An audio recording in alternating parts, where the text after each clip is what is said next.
बाल्यावस्था एवं उसका विकास विषय में आज हम कुसमायोजन के दुष्प्रभाव जानेंगे कि कुसमायोजन के दुष्प्रभाव क्या क्या हैं। Bad effects of male adjustment.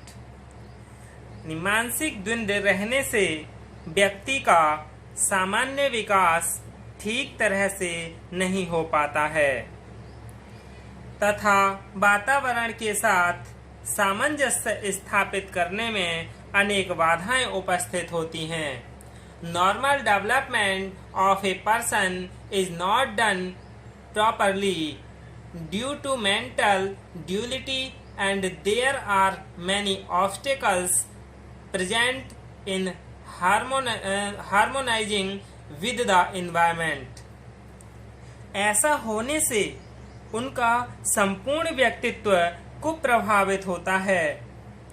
यानी जब कोई बालक या जब कोई व्यक्ति वातावरण के साथ सामंजस्य स्थापित नहीं कर पाता है और उसमें बाधाएं उपस्थित होती हैं तो उसका जो संपूर्ण व्यक्तित्व है वो कुप्रभावित होता है। His entire personality is affected by this. यानी इससे क्या उसका प्रभावित होता है।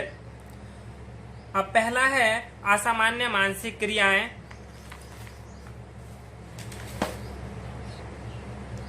असामान्य मानसिक क्रियाएं यानी अनयूजुअल मेंटल एक्शन। मानसिक द्वंद्व की स्थिति व्यक्ति की सभी मानसिक क्रियाओं पर प्रभाव डालती हैं। ऐसी स्थिति में स्मरण शक्ति कमजोर हो जाती है, स्वप्न अधिक आने लगते हैं और प्रत्यक्षीकरण में कठिनाई होती है। यानी जब व्यक्ति असामान्य मानसिक क्रियाएं करता है तो वह समझ लिया जाता है कि यह कुसमायोजित है।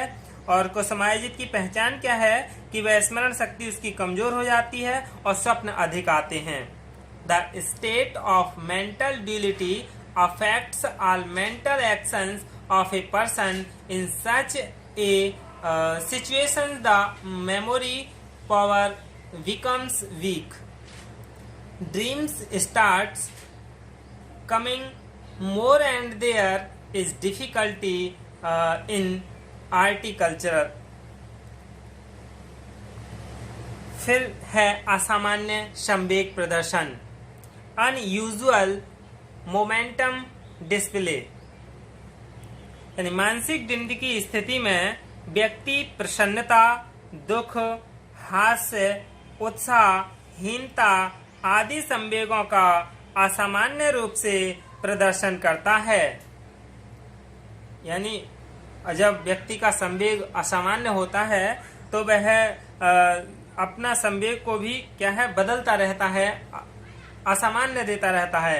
In a state of mental duality the person exhibits emotions such as happiness, grief, humor, enthusiasm, inferiority, etc. unusually. फिर तीसरा है असामाजिक व्यवहार यानी एंटी सोशल बिहेवियर। मानसिक द्वंद्व की स्थिति में व्यक्ति का व्यवहार अस्वाभाविक हो जाता है।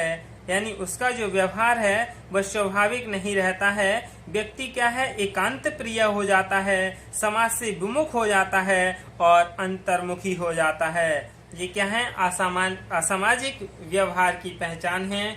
और जो व्यक्ति को समायोजित हो जाते हैं वह इस तरह का बिहेव करते हैं। In a state of mental duality, a person behavior becomes unnatural. One becomes alienated from society and introverted. फिर है अपराधी प्रवृत्तियां। यानी फिर क्या है अपराधी प्रवृत्तियां यानी क्रिमिनल टेंडेंसी। मानसिक द्वंद्व की स्थिति में व्यक्ति को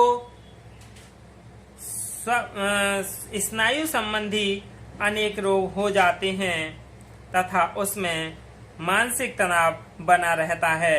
यानी जब व्यक्ति में स्नायु संबंधी अनेक रोग हो जाते हैं तो उसमें क्या है मानसिक तनाव बना रहता है। इस प्रकार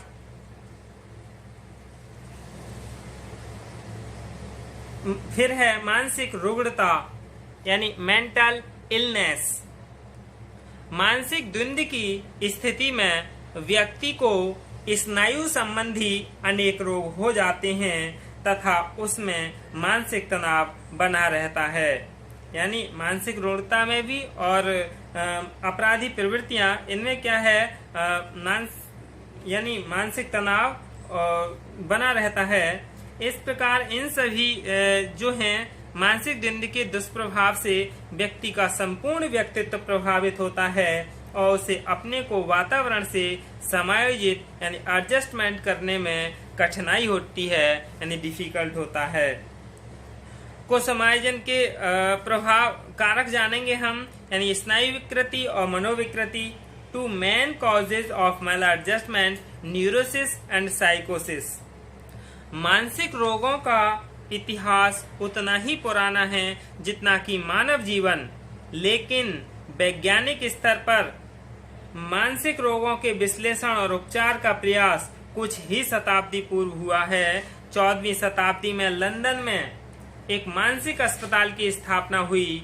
यानी अस्पताल की स्थापना इस बात का प्रतीक है कि इस समय लोग यह समझने लगे थे कि मानसिक रोगी भूत प्रेत के शिकार या पापी लोग नहीं हैं, बल्कि इस प्रकार के रोगी हैं जिनको दंड की नहीं बल्कि इलाज की आवश्यकता है। इसके बाद से क्रमशः मानसिक रोगों के निदान और उपचार की दिशा में अध्ययन बढ़ता गया। इस दिशा में सबसे अधिक महत्वपूर्ण कार्य स्वतंत्रता के बाद अमेरिका में हुआ।